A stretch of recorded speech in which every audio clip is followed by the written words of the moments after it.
Anda menyaksikan Zona Cuan bersama saya, Maria Aneka. Aktivitas logistik nasional selama Ramadan diperkirakan melonjak signifikan.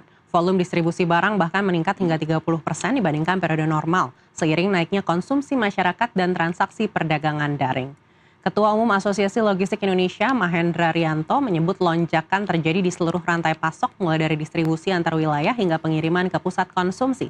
Peningkatan ini juga didorong pertumbuhan e-commerce yang diperkirakan mencapai 15 hingga 20%. Dalam sistem logistik modern, pengiriman dilakukan melalui konsolidasi muatan dari hub ke hub sebelum didistribusikan ke wilayah tujuan hingga tahap last mile. Sejumlah produk seperti kebutuhan pokok, fashion, dan obat-obatan menjadi kategori dengan lonjakan pengiriman tertinggi. Untuk wilayah timur Indonesia, distribusi bahkan telah dimulai sejak H-30 Lebaran guna mengantisipasi waktu tempuh.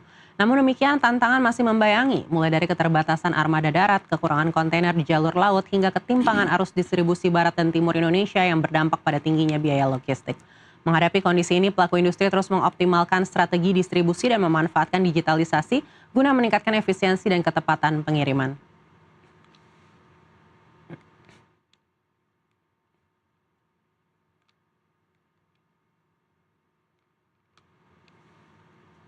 Lalu bagaimana industri logistik menghadapi ketegangan di Timur Tengah di tengah cuan yang harusnya melonjak di momen Idul Fitri?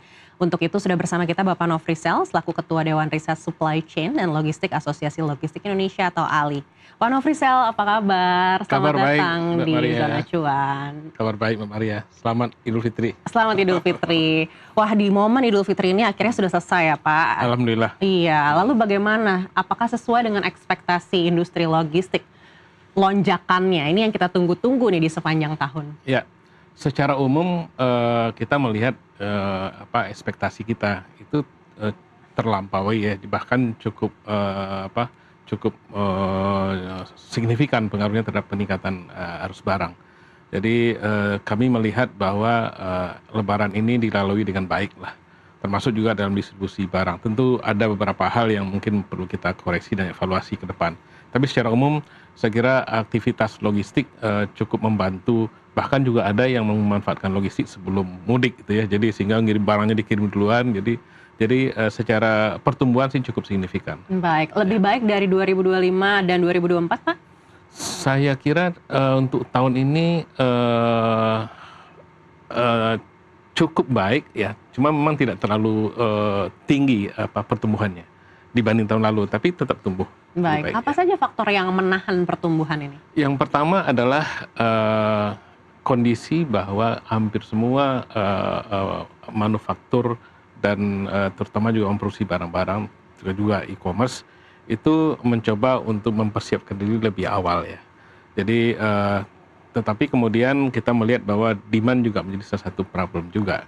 Jadi kita melihat bahwa aktivitas-aktivitas itu berjalan tidak hanya normal, tapi juga ada daya dorong dari demand yang tumbuh secara signifikan. Jadi dalam memenuhi hal seperti itu kadang-kadang belum siapan infrastruktur, belum siapan pelaku, dan juga mungkin waktu yang mepet ya, karena itu biasanya kiriman logistik di peak season seperti itu kadang-kadang waktunya sangat mepet, jadi sehingga kadang-kadang ada persoalan mengenai lead time dan sebagainya.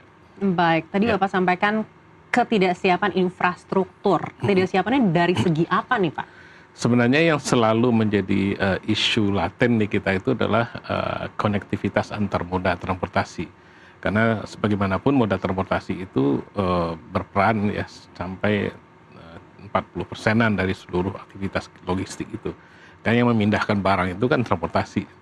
Nah, kadang-kadang untuk beberapa lokasi, terutama di luar Pulau Jawa gitu ya, kita menghadapi keterbatasan moda transportasi. Sehingga kemudian kalau barangnya sangat banyak atau mungkin juga frekuensinya terbatas, maka akan terjadi sedikit keterlambatan di dalam proses pengiriman. Baik, tadi terus faktor kedua Bapak sampaikan ketidaksiapan pelaku usaha.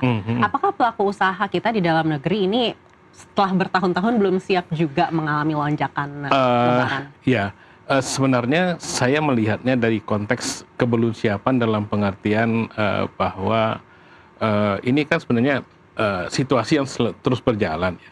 tetap atau sering dialami lah atau telah dialami berkali-kali. Tapi memang dalam konteks lonjakan seperti itu kadang-kadang ada saja ya terutama bagi pelaku usaha yang memang tidak memiliki basis network yang kuat gitu ya untuk pengirim barang baik terutama di domestik sampai ke daerah terpencil. Bagi mereka yang memiliki intensif network, saya kira kolaborasi dan juga kerjasama antar cabang atau antar mitra kerja mereka di berbagai tempat itu bisa ditempuh dengan lebih baik gitu. Baik. Jadi kadang-kadang itu jadi faktor. Baik, apakah kendala-kendala ini akhirnya mempengaruhi profitabilitas dari industri logistik secara general di awal tahun 2026 ini? Iya, berpengaruh tentu saja. Kami melihatnya bahwa industri logistik itu kan industri yang sangat fragmented ya. Jadi artinya pelakunya banyak gitu ya. Jadi mungkin distribusi kue logistik itu mungkin tidak dinikmati oleh semua pelaku. Itu saja sih sebenarnya problemnya. Jadi kadang-kadang mereka harus melakukan kolaborasi dan kerjasama di antara sesama. Nah, biasanya kolaborasi dan koordinasi itu kadang-kadang menjadi willingness to collaborate itu kadang-kadang belum terlalu menonjol. Jadi sehingga ingin mengerjakannya sendiri-sendiri gitu. Itu diantaranya sih. Baik, ini menarik ya.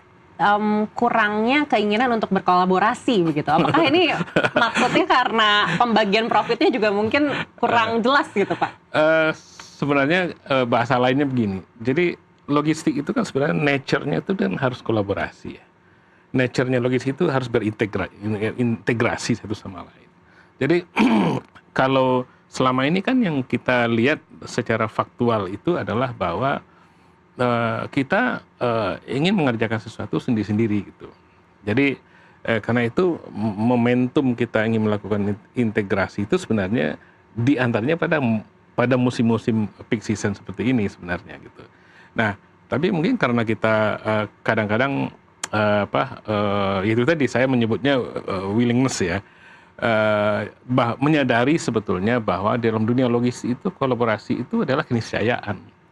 Integrasi itu sebenarnya adalah keniscayaan. Tapi kita mungkin basis orientasi pertimbangannya kepentingan masing-masing perusahaan yang tidak sama. Saya pingin profitnya sekian persen, teman partner saya sekian persen, nggak ketemu misalnya gitu. Jadi kerjanya sendiri misalnya. Itu diantaranya gitu. Mbak Tapi Maria, bukankah ini memang nature dari kompetisi di industri, Pak? Iya. Iya, tapi artinya nature dalam pengertian bahwa di industri spesifiknya di logistik gitu ya. Di logistik itu kita nggak mungkin misalnya tanpa kerjasama dengan berbagai pihak gitu. Jadi sekelas perusahaan besar misalnya di courier service misalnya kan walaupun mereka menjanjikan same day delivery, next day delivery kepada para customer mereka kan nggak bisa ngantar sendiri, butuh pesawat orang lain kan, butuh transportasi orang lain, butuh kerjasama dengan lain, bahkan butuh kerjasama dengan berbagai partners maupun agents mereka di berbagai tempat gitu ya. Jadi, nah sebahagian kadang-kadang ini terhambat oleh atau mungkin tidak mulus karena faktor kebelum sepakatan misalnya gitu ya. Jadi di antara mereka misalnya pembagian struktur cost, profit dan segala macam. Baik, apakah dibutuhkan interupsi dari regulator atau pemerintah agar integrasi ini mungkin bisa lebih mudah terwujud? Saya tidak menyebutnya intervensi ya, tapi memang sebenarnya kan kalau pemerintah itu kan domainnya kan domain kebijakan ya, domain kebijakan dan regulasi yang mendorong itu. Dan para pelaku ini adalah eksekutor sebetulnya. Jadi harus sejalan ini antara duanya, antara pemerintah dengan eksekutor itu. Jadi kalau dalam bahasa strategiknya, jadi industrial adjustment policy dari pemerintah dengan organic growth policy dari korporasi atau pelaku itu mesti sejalan sebenarnya. Jadi artinya kalau misalnya itu disebut sebagai satu dorongan gitu ya untuk melakukan integrasi dan kolaborasi, saya menyebut bagus sekali. Baik, artinya harus ada willingness dari pemerintah juga dan juga mungkin dengan asosiasi untuk duduk bersama agar integrasi ini bisa terwujud dan mungkin di tahun depan next day atau same day ini sudah bisa pasti lebih cepat. Lebih cepat, mungkin hitungan berapa jam misalnya gitu ya. Yang sebelumnya beberapa hari itu mungkin bisa karena kan begitu mereka berintegrasi, begitu mereka kolaborasi yang baik. Saya yakin dampak positifnya sangat banyak. Efisiensi biaya logistik kita bisa terbantu ya. Artinya itu bukan satu-satunya solusi lah, tapi maksudnya adalah begitu semua sudah berkolaborasi, berintegrasi, dan ujung-ujungnya adalah efisiensi. Karena orang logistik kan sebenarnya pada hakikatnya kalau kita bicara logistik secara konsep gitu ya, itu yang dicapai kan efisiensi. Profitability itu ikut. Ya. Jadi melalui proses efisiensi yang baik, maka kemudian profitability-nya bisa didapat gitu. Itu sebetulnya. Jadi jangan target margin sekian dulu misalnya gitu. Tapi kita mencoba melakukan efisiensi bagaimana cara kita mendapatkan itu. Baik. Itu kira-kira. Bicara biaya logistik yang mungkin bisa ditekan dengan ada integrasi, tapi tidak hanya faktor ini satu-satunya, kita tahu faktor BBM ini juga menjadi faktor yang sangat menentukan profitabilitas di industri logistik. Kita akan bahas lebih dalam lagi usai jeda. Tetaplah bersama kami di Zona Cuan. Terima kasih.